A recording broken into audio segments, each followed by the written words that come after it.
doesn't realize her Tinder date is a killer. It's December 1st, 2018.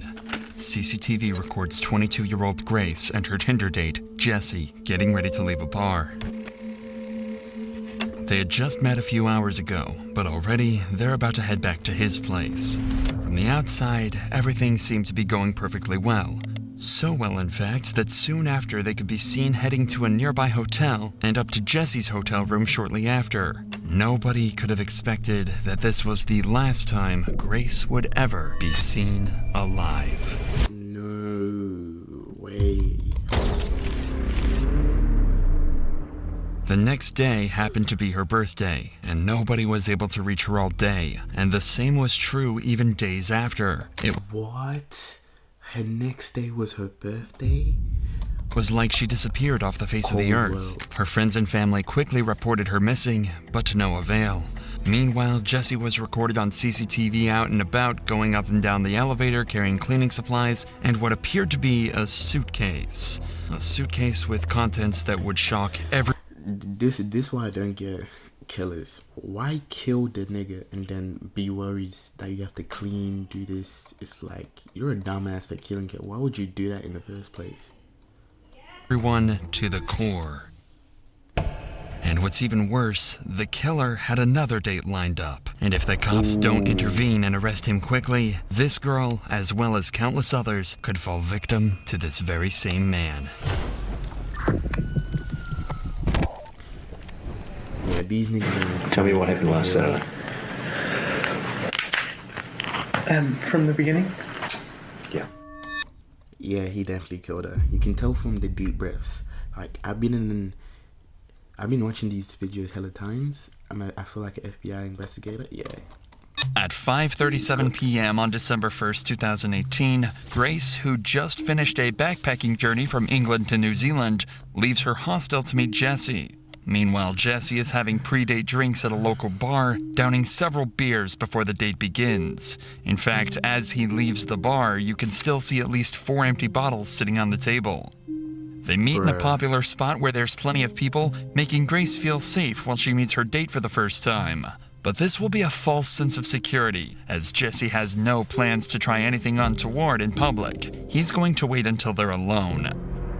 Suspecting nothing, Grace accompanies Jesse to a bar where they drink together for over an hour before they head for a Mexican bar at 7:15 for more drinks, and yet another bar named Bluestone Room around 8:30 p.m. This will be where Jesse tries his luck and sees if he can get a little closer to Grace. At 8:54, they share their first kiss. This is when Jesse takes a trip to the bathroom and where Grace sends her very last message to anyone, telling her friends that it's going amazingly well and that she just clicks with him so well. She's probably excited to spend the night with a man that she genuinely likes. She could have had no idea that instead, he was about to end her life in one of the most horrific ways possible. The next morning, Grace's phone starts to receive a ton of messages. It's her birthday, and there are plenty of friends who want to send her their best wishes. Each and every one of these messages goes unanswered. The first sign that something is wrong is at 8 a.m., when Jesse enters the very same elevator, this time on his own, throwing the camera a suspicious glance. If you think he's just getting the birthday girl... Like, he has to be one of the dumbest killers. Morning coffee, then think again. During that night, Jesse killed Grace by strangulation, and now he's going to try and do everything he can to cover up his crime, and he needs to do it quickly, because he's already got another potential... Is this in Australia? I saw Woolworths. Because is Woolworths only in Australia, or... I don't think it's in America. He can to cover up his crime, and he needs to do it quickly, because he's already got another potential victim lined up.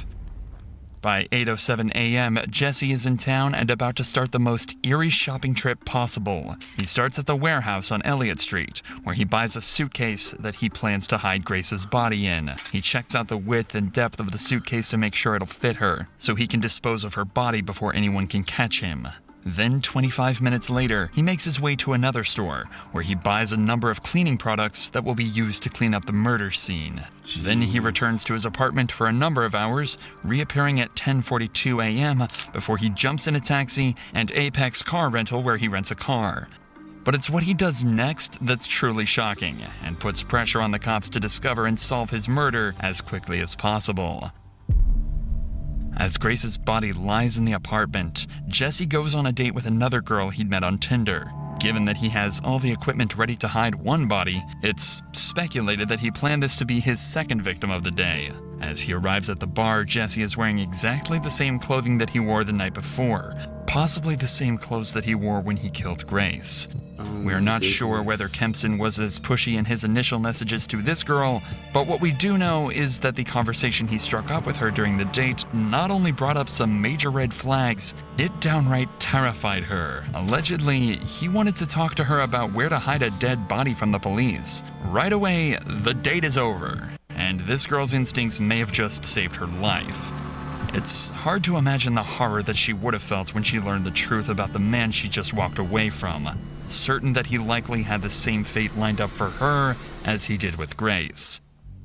At 8:56 p.m., we can see Jesse carrying a piece of equipment back to his apartment. More precisely, it's a carpet cleaner, and he's going to try and use that carpet cleaner to try and remove any trace of Grace's presence at his apartment. He's even got 2 bottles of cleaner in his hand, making sure he's got enough to get the job done. 30 minutes later, and we're greeted with the product of all his hard work. He's about to try and hide the body. He reappears in the elevator with a trolley carrying several luggage bags, one of which is the suitcase that he'd bought earlier that morning. It's way too heavy to carry, as inside is Grace's dead body. Of course, He's sick. Why do this? he can't walk through the streets with this amount of baggage, which is exactly why he hired the rental car. Minutes later, he's loading the rental car with all of the baggage, ready to make the next move in his attempt to cover up this murder, hiding the body in a place he thinks no one will find it. The next morning at 7 a.m., Jesse buys a shovel and heads back to his apartment, where he collects some clothing to take to the dry cleaners, destroying more potential evidence of his crime.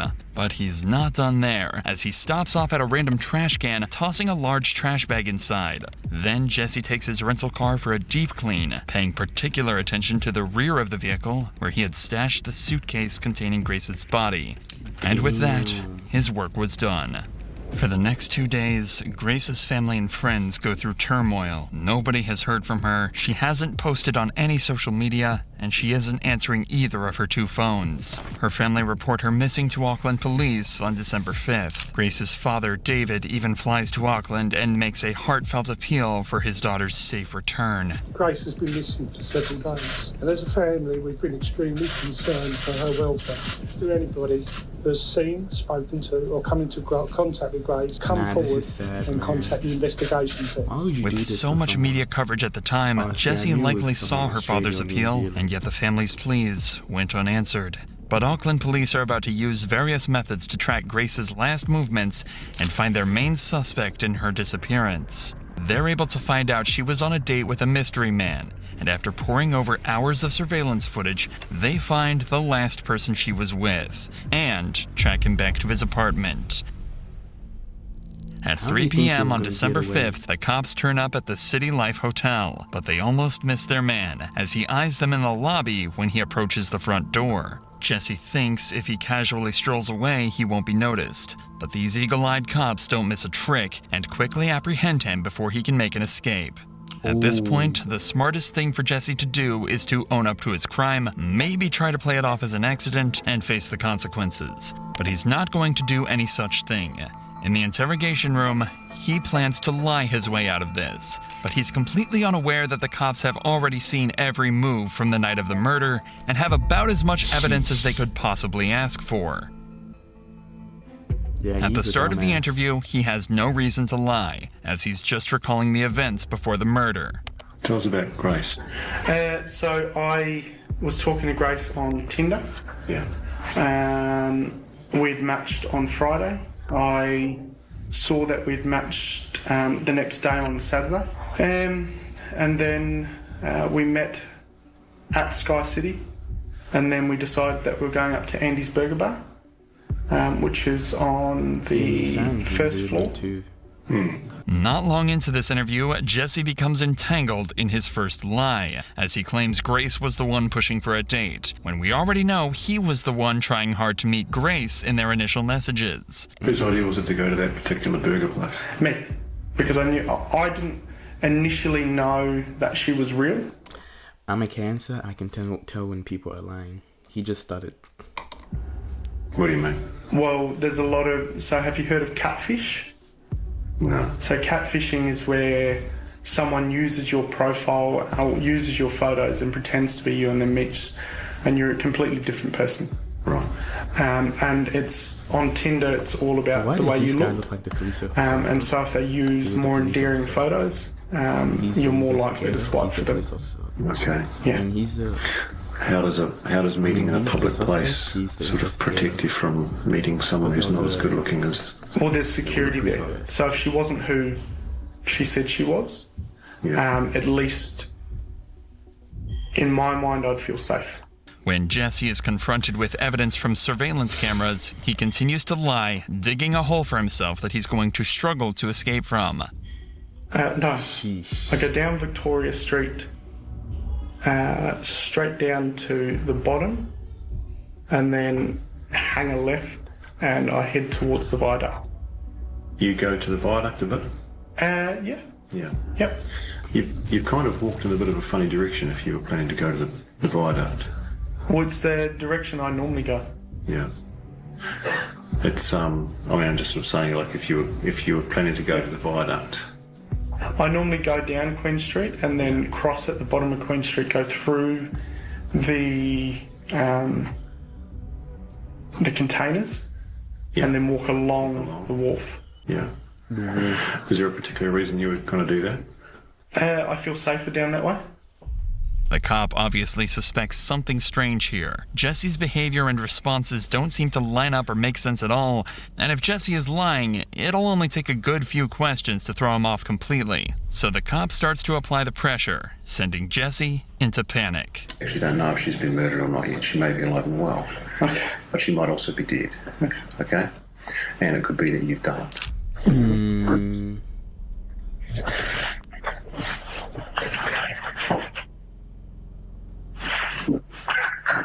Hey, I just want to ask a question. Am I being arrested for something I didn't do? You haven't been arrested, mate. Oh. No. And bro just admitted that he's gonna be arrested. Oh. Holy. He's not being arrested just yet, but Auckland police are convinced Jesse is either behind Grace's disappearance or is at least involved. And the more they investigate this case, the more evidence they find to suggest Jesse is the one responsible. It's not just the surveillance footage that helps solve this case. Remember the new suitcase and cleaning products Jesse bought the morning after? Well, believe it or not, Yep. they were all bought on Grace's credit card. As Nah, these niggas are sick. Grace's credit card? How you gonna kill her and then... Oh my, this is... well as an extra night's stay at the City Life Hotel. In fact, it's very possible he paid for his second date on Grace's credit card. An extra day at the hotel should give Jesse time to clean up the mess. But it's going to take more than a carpet cleaner to get rid of the evidence. When police search his apartment, they find traces of Grace's blood. The credit card payments, the witness testimony, cell phone locations placing Grace and Jesse together, and the staggering detail found in the surveillance footage backed their suspect into a corner, and in his second interview on December 7th, they left Jesse no choice but to confess. A confession that would soon lead into one of the most interesting but troubling defenses ever used in court. They were talking to me about 50 Shades of Grey, which is a sex fantasy movie that's out. We started having sex. At first it was just normal. It was very placid. And then she asked me if we could get into bondage. And then all I remember is falling asleep in the shower. I need to stop. I need to go. Would you like some fresh air? Yeah, please. I was in shock and I didn't know what to do. I went downstairs and I was just, I don't know, it was all You over should the have just place. fled the country, mate. I didn't believe what had happened. I was just terrified and scared. I thought that she had gone. I thought she had left. Pathologist, specialist doctor, will perform a post-mortem. Yeah. They're very skilled at establishing people's causes of death. Do you understand that? I went to the warehouse at the atrium and bought a suitcase. I went back and I was just in shock because it just didn't seem right. I left to go and get shit, cleaning Sherlock. products. So I messaged a friend and said I'll meet you at Revelry. After finishing drinks with her, I got back to city life. And the whole time I just kept saying I'm sorry. And then I went downstairs and I grabbed the porter thing. He's not sorry, bro. If you're gonna use her credit card after killing her, you're not sorry, bro. And I put the suitcase on top of the porter thing. I drove the hire car into Wilson's car park and parked it. I woke up the next day at about 5 a.m. and drove the car out to Cumu. At first, I picked up a shovel from ITM at Cumu. I ended up driving towards the Waitakaries. I went into the bush, I dug a hole, I went and got the suitcase and I covered the hole and then I drove. Where is my your days. possessions? I threw them in the rubbish. Whereabouts? Albert Park, rubbish. Right, so what items of her property have been disposed of in Albert Park? Everything. All of her clothing. Everything that was in the room. Whereabouts Sick. did you clean the car? The outside of the car?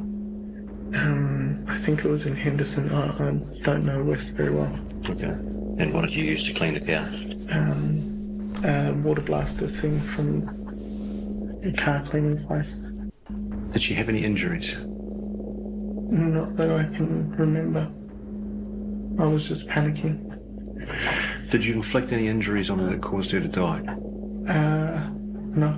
Did you kill Grace Mullane? Okay. He did. And you're under arrest for the murder of Grace Mullane on or about the 2nd of December. Okay. You understand? Yep. Did you intend to cause her death? No. Are you ready to take us to where she is? The media called it the 50 Shades of Grey defense. The idea is that someone may consent to being harmed during intimacy knowing the dangers involved. If they made no indication to stop, then it would be seen as an accident, and the person responsible shouldn't face a murder charge. But this defense has always been seen as more of a scapegoat, used by lawyers to try and get their defendant off with a lighter sentence, which in this case would be manslaughter. This doesn't change what happened after Grace's death, and the disturbing series of events uncovered during the investigation. From December 1st, the day before the date, all the way to December 7th, cops found Google searches made by Jesse looking for a place to hide the body. He'd also taken photos of Grace's body before and after he packed her into the suitcase. They found Grace's body on December 9th, 2018 in the Waitakere Ranges just outside of Auckland. It was determined that she was strangled and had bruises on her arms and chest consistent with being pinned down. In New Zealand, there's no such thing as first-degree or second-degree murder.